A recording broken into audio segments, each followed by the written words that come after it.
वालेकुम रहमतुल्लाहि व बरकातुहू। जैसा कि आप सब जानते हैं आज सब कद्र का दिन है।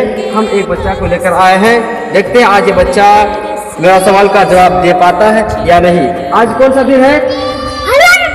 बोलता है आज हलवा रोटी का दिन है। अब हम दूसरे बच्चा को सवाल पूछते हैं, देखते हैं वो क्या बोलता है। हाँ। चलो भाई हम दूसरे बच्चे को लेकर आए हैं, आप देखते हैं बच्चा क्या जवाब देता है सब कद्र के बारे में।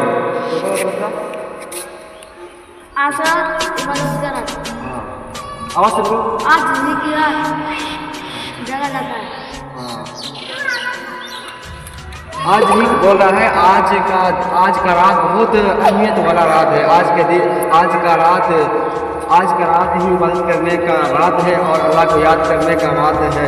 चलो हम सब इस रात का अच्छा से इबादत करेंगे और अल्लाह को याद करेंगे। आप लोग भी अच्छा से अल्लाह को याद कीजिएगा, क्योंकि दुनिया चंद दिनों का है।